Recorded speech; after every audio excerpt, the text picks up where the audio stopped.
नमस्कार दोस्तों, आप सभी का स्वागत है हमारे यूट्यूब चैनल टेक्नॉट फिल्म्स में। आज आपके लिए कुछ नया लेके आए हैं। AG-CX7 और AG-CX-X का फुल रिव्यू मैंने मेरे यूट्यूब चैनल पे डाला हुआ है और काफ़ी सारे बंदों का वो देख के रिप्लाई मुझे मिल रहा है कि इसकी जो डिटेल्स है, इसके जो मैन्यूज़ है वो थोड़े अटपटे हैं, तो वो मैनुअल पढ़ के भी आप इसे समझ नहीं पा रहे हैं। तो इसीलिए मैं ये वीडियो बना रहा हूँ, एक वीडियो गाइड बना रहा हूँ या कह लीजिए कि वीडियो मैनुअल बना रहा हूँ कि जिससे देख के आप इसके जो काफ़ी सारे हिडन फीचर्स है वो आप यूज़ कर पाओगे। ख़ास तौर पे बात करें तो स्लो मोशन वीडियो का जो ऑप्शन है वो कैसे अनेबल करना है, लाइव स्ट्रीमिंग इसके साथ कैसे करें और बाकी सारी जो ऑप्शंस है उसको कैसे मैनिपुलेट करना है और किस हिसाब से आप बेटर क्वालिटी अचीव कर पाओ, ये मेरा इस वीडियो का मेन मोटिव है। तो चलिए स्टार्ट करते हैं। इसकी जो भी फंक्शंस है और आउटर में आपको जितने भी बटन्स मिलते हैं उससे सबसे पहले स्टार्ट करते हैं। तो ये जो है वो हमारा कैमरा है। यहाँ पे आप देख सकते हैं कि लेंस हुड को ओपन करने के लिए ये हमें बटन यहाँ पे मिलता है, जिससे कि हमारा जो ये हुड है वो ओपन और शट हम कर सकते हैं।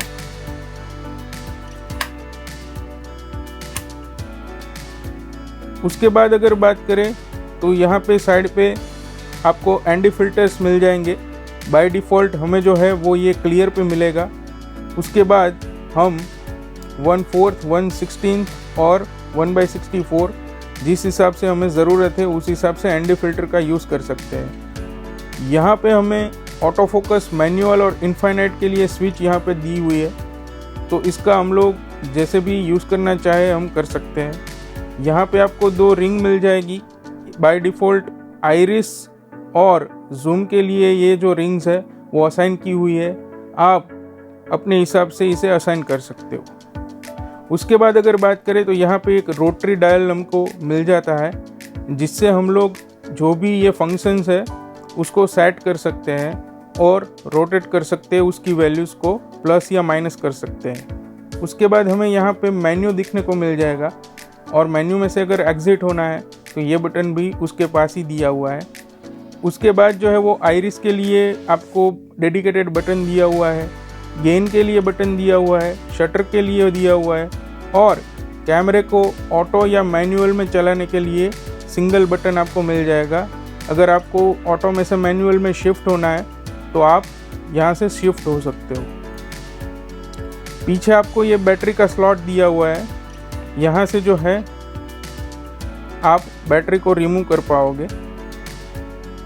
नीचे आपको ट्राइपॉड माउंट दिया हुआ है। अगर पीछे बात करें तो यहाँ पर रिकॉर्ड बटन दिया हुआ है और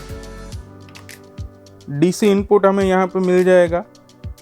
आप यहाँ से अपना कैमरा जो है वो चार्ज कर सकते हो।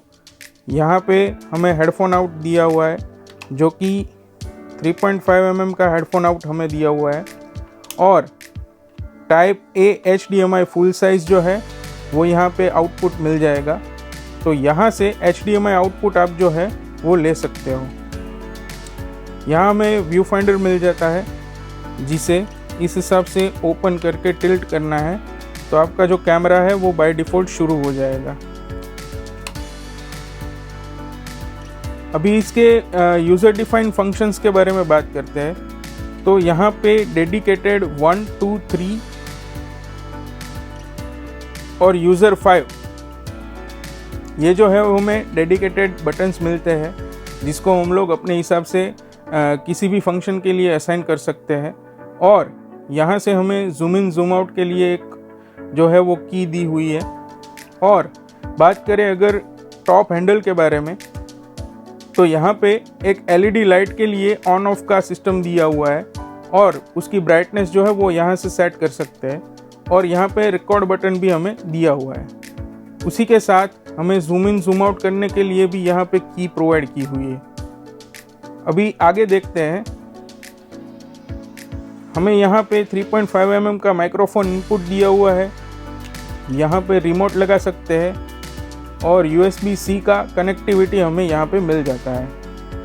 उसके अलावा बात करें तो यहाँ पे XLR इनपुट हमें मिल जाएंगे, जिससे कि एक्सटर्नल ऑडियो डिवाइस जो है वो यहाँ पे हम कनेक्ट कर सकते हैं। तो अगर दोस्तों बात करें यहाँ पे साइड पे क्या क्या ऑप्शन दिए हुए हैं, तो सबसे पहले तो हमें यहाँ पे ड्यूअल कार्ड स्लॉट मिल जाते हैं। यहाँ पे हमें 2 कार्ड स्लॉट मिलते हैं और ये उसका कवर है। और उसके बाद अगर बात करें तो यहाँ पे थंबनेल का ऑप्शन दिया हुआ है, तो ये बटन दबा के आप जो भी कुछ शूट किया है आपने, तो यहाँ से हम लोग उसको प्लेबैक कर सकते हैं और स्क्रीन पे वो आपको दिखेगा पूरा मेन्यू। तो उसमें से जो भी शूट आपने किया है उसको आप यहाँ से देख सकते हो। तो ये जो है वो थंबनेल बटन है। डिस्प्ले मोड से आप जो भी डिस्प्ले पे दिख रहा है उसको यहाँ से कंट्रोल कर सकते हो। ये ऑन ऑफ बटन दिया हुआ है। कैमरा अगर बंद करना है आपको तो यहाँ से बंद कर सकते हो। ये जो है वो वाइट बैलेंस के लिए दिया हुआ है और ये जो है वो ऑटो एक्सपोजर लेवल है। तो डायरेक्टली अगर आप ऑटो में शूट कर रहे हो और आपको एक्सपोजर कम या ज़्यादा करना है तो यहाँ से हम कंट्रोल कर सकते हैं। तो चलिए दोस्तों, इसके सारे जो फंक्शंस है उसके बारे में बात करते हैं। तो यहाँ पे हमें पूरा जो डिस्प्ले है वो देखने को मिल जाएगा। आप इस डिस्प्ले को यहाँ डिस्क बटन से इसका जो डिस्प्ले है उसे किस हिसाब से आप देखना पसंद करेंगे वो आप यहाँ से कंट्रोल कर सकते हो। तो दोस्तों चलिए यहाँ से इसके मेन्यू बटन में जाते हैं। तो ये जो है सबसे पहला जो मेन्यू है वो इसका ओपन हो गया। अभी यहाँ पे सबसे पहला जो सेटिंग है वो है कैमरा करके हमें मेन्यू दिया हुआ है। उसमें 2 मोड्स है। तो SW मोड में अगर पहले देखें तो जो बाय डिफ़ॉल्ट सेटिंग्स रहते हैं वो यहाँ पे दिए हुए हैं। तो आप इसको अपने हिसाब से एडजस्ट कर सकते हैं। जैसे कि आपको हाइब्रिड OIS ऑन करना है, OIS मोड नॉर्मल चाहिए या बूस्ट मोड चाहिए, ऑटो वाइट बैलेंस क्या रखना है, आइरिस रिंग कहाँ पे सेट करनी है, जूम रिंग कहाँ पे सेट करनी है, और ऑटो गेन लिमिट और बहुत सारी जो चीज़ें हैं जो बाय डिफ़ॉल्ट कैमरा जो हमें एडजस्ट करके देता है वो आप यहाँ से कंट्रोल कर सकते हो। अभी जो बात है वो यूज़र SW मोड हमें दिया हुआ है। यहाँ पे हम यूज़र सेटिंग्स जो भी यूज़र बटन्स थे उसमें क्या सेटिंग्स हमें रखने हैं, कौन से फंक्शंस हमें सेट करने हैं, वो यहाँ पे हम कर सकते हैं। उसके बाद है सीन फाइल। तो सीन फाइल में हम कौन सी पिक्चर प्रोफाइल में शूट कर रहे हैं उसकी पूरी डिटेल यहाँ पे अवेलेबल है। उसके नेम को हम एडिट कर सकते हैं और बाकी सारी जो भी चीज़ें हैं कि कलर कॉन्ट्रास्ट क्या रहेगा वो सारी चीज़ें यहाँ से हम एडजस्ट कर सकते हैं। पर बाय डिफ़ॉल्ट हमें जो मिलता है वो काफ़ी अच्छा मिलता है। आप अगर सिनेमा स्टाइल शूट करना चाहते हो तो सिनेलाइक D प्रोफाइल में आप शूट कर सकते हो। फिलहाल मैंने F6 मतलब सिनेलाइक D जो है वो चूज़ की हुई है।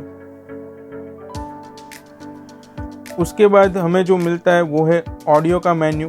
तो ऑडियो में अगर आपने कोई एक्सटर्नल माइक्रोफोन लगाया है या हम इंटरनल माइक्रोफोन से शूट कर रहे हैं तो उसका इनपुट और आउटपुट सेटिंग क्या रहेगा, वो सारी चीज़ें जो है वो यहाँ पे ऑडियो से हम चूज़ कर सकते हैं। उसके बाद है वीडियो आउटपुट। तो वीडियो आउटपुट यानी कि आप जो HDMI से आउटपुट लेंगे वो क्या रहेगा, वो सारा जो है वो पूरा सेटिंग्स यहाँ पे दिया हुआ है। जैसे कि HDMI आउट की बात करें तो उसमें आउट फॉर्मेट क्या रहेगा, HDMI टाइम कोड क्या रहेगा, वो सारी चीज़ें यहाँ से आप कंट्रोल कर सकोगे।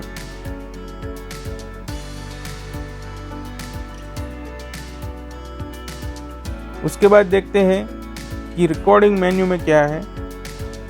तो अगर रिकॉर्डिंग में जाते हैं तो आप सबसे पहले आपको मीडिया अगर आपका फॉर्मेट करना है तो यहाँ से फॉर्मेट कर सकते हो। क्लिप नेम अगर आपको चेंज करना है तो यहाँ से कर सकते हो। जो आपका सेकंड कार्ड स्लॉट है वो क्या बिहेवियर करेगा वो यहाँ से आप सिलेक्ट कर सकते हो। प्री रिकॉर्डिंग आपको ऑन करना है या ऑफ करना है तो आप कर सकते हो। तो काफ़ी सारे लोगों का ये भी क्वेश्चन था कि अगर कोई बंदा वाइल्ड लाइफ शूट कर रहा है तो प्री रिकॉर्डिंग जो है वो काफ़ी इंटरेस्टिंग ऑप्शन है उन लोगों के लिए, क्योंकि अगर आप कुछ शूट करना भूल गए या आपने सही टाइम पे रोल नहीं किया है कैमरा अपना, तो प्री रिकॉर्डिंग जो है वो काफ़ी आपको काम आने वाला ऑप्शन है। तो ये एक अच्छा ऑप्शन है जो यहाँ से हम लोग रिकॉर्डिंग के मेन्यू में से अनेबल या डिसेबल कर सकते हैं। उसके बाद आता है रिकॉर्डिंग फंक्शन। तो रिकॉर्डिंग फंक्शन जो है, यहाँ से हम नॉर्मल रिकॉर्डिंग और एल्स अगर आपको टाइम लैप्स शूट करना है तो यहाँ से नॉर्मल के अलावा इंटरवल जो है वो हम लोग यहाँ से चूज़ कर सकते हैं और इंटरवल का टाइमिंग भी डिसाइड कर सकते हैं कि 1 सेकेंड 2 सेकेंड पर फ्रेम, एक फ्रेम शूट करना है 5 सेकेंड के अंदर, तो आप यहाँ से जो है वो 5 मिनट तक दिया हुआ है कि 5 मिनट में एक फ्रेम कैमरा जो है वो कैप्चर करेगा। तो आप अपने हिसाब से ये टाइमिंग एडजस्ट करके टाइम लैप्स जो है वो शूट कर पाओगे। अभी ये कैमरे में एक अच्छा ऑप्शन दिया हुआ है कि ये टाइम लैप्स में अगर आपने एक बार कर दिया इसको और टाइम लैप्स रिकॉर्ड करके आपने अपना कैमरा जो है वो बंद कर दिया, तो जैसे ही दूसरी बार आप कैमरे को बूट करोगे तो कैमरा अपने आप नॉर्मल मोड में चला जाएगा। तो ये काफ़ी एक अच्छी चीज़ है कि आपका जो कैमरा है वो रिबूट होते ही नॉर्मल मोड में वापस चला जाता है। तो टाइम लैप्स शूट करने का जो ऑप्शन है वो एक फिर से मैं बोल देता हूँ कि रिकॉर्डिंग में आपको रिकॉर्ड फंक्शन करके ऑप्शन जो है वहाँ से आप टाइम लैप्स अनेबल और डिसेबल कर पाओगे। उसके बाद टाइम कोड का ऑप्शन है और रिकॉर्डिंग काउंटर का ऑप्शन है। उसके बाद इसका जो स्पेसिफिक फीचर है कि हम लोग इस कैमरे से वायरलेसली लाइव जा सकते हैं, तो ये फंक्शन जो है वो हमें नेटवर्क में मिल जाएगा। तो नेटवर्क में सबसे पहले हमारा जो डिवाइस सिलेक्शन है उसमें हमें WLAN करना पड़ेगा। उसके बाद नेटवर्क फंक्शन जो है उसमें स्ट्रीमिंग आपका सिलेक्ट होना चाहिए। उसके बाद स्ट्रीमिंग में जाना है और स्ट्रीमिंग में कौन सी क्वालिटी हमें स्ट्रीम करनी है वो यहाँ से हमें चूज़ करना है।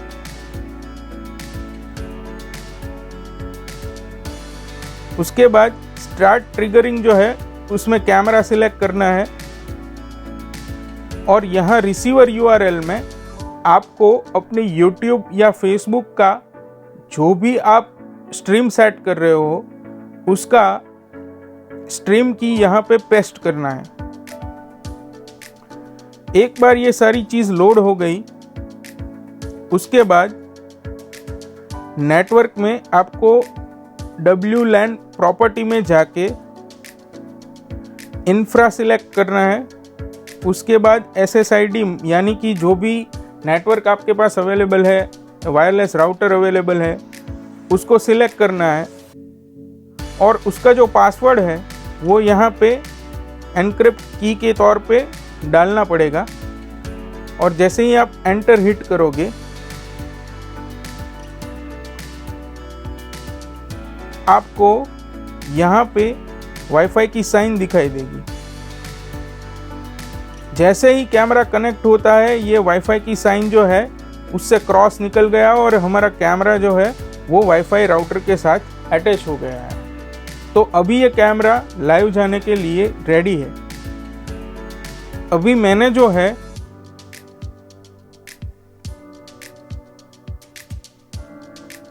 इस यूज़र फंक्शन को यूज़र 5 में स्ट्रीमिंग स्टार्ट करके सेव कर लिया है।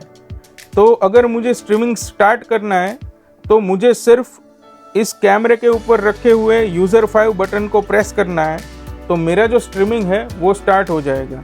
तो आप भी अपने हिसाब से कोई भी यूज़र फंक्शन बटन के ऊपर स्ट्रीमिंग स्टार्ट का ऑप्शन जो है वो सेट कर सकते हो, जिससे कि आप जो है सिंगल बटन से लाइव जा सके। और एक और ख़ास बात है कि आपको इस कैमरे से लाइव करने के लिए एक लैपटॉप या अपना PC चाहिए होगा, जिसमें से आप स्ट्रीम जो है वो अपना स्टार्ट कर सके। और उसके बाद जैसे ही कैमरे से आप स्टार्ट स्ट्रीमिंग देते हो आपका कैमरा जो है वो लाइव सिग्नल भेजने लगेगा। उसके बाद आता है सिस्टम। तो सिस्टम में आप यहाँ से अपनी फ्रीक्वेंसी चेंज कर सकते हो। फाइल फॉर्मेट MOV रखना है या MP4 करना है वो आप चूज़ कर सकते हो। रिकॉर्डिंग फॉर्मेट, यहाँ से आप जो भी रिकॉर्डिंग फॉर्मेट चूज़ करना चाहो आप कर सकते हो। और सुपर स्लो मोशन की अगर बात करें तो ये एक चीज़ काफ़ी इंटरेस्टिंग है कि जब भी 1080 24 FPS में आप शूट करोगे 50 Mbps में, तो ही सुपर स्लो मोशन जो है वो आप अनेबल कर पाओगे। ये सुपर स्लो मोशन हमारा अनेबल हो चुका है। अभी इसको डिसेबल करके मैं फिर से आपको दिखाता हूँ। जैसे ही मैं ये मेरी जो रिकॉर्डिंग फॉर्मेट है उसको चेंज करता हूँ, जैसे कि मान लो कि 1080 30p में शूट कर रहा हूँ, तो सुपर स्लो मोशन है वो अनेबल नहीं हो पाएगा। तो मेरे हिसाब से जो भी चीज़ें थी कि जो आपको समझ में नहीं आ रही थी वो सारी इसमें मैंने कवर अप कर दी है। अगर फिर भी कोई डाउट रहता है आपको ये कैमरे के बारे में, तो आप कभी भी कमेंट सेक्शन में या ईमेल करके या मैसेज करके आप मुझे बता सकते हो। हम पूरी ट्राई करेंगे कि आप तक जो है वो पूरा सॉल्यूशन इसका पहुंच जाए, तो आप जो अपने कैमरे का जो है वो काफ़ी सारा अच्छा यूज़ कर पाओ। Thank you for watching this video. और अगर आपको ये वीडियो पसंद आ रहे हैं हमारे, तो हमारी चैनल को सब्सक्राइब कीजिए, लाइक कीजिए और शेयर कीजिए, ताकि ज़्यादा से ज़्यादा लोगों तक हम पहुंच सकें। Thank you.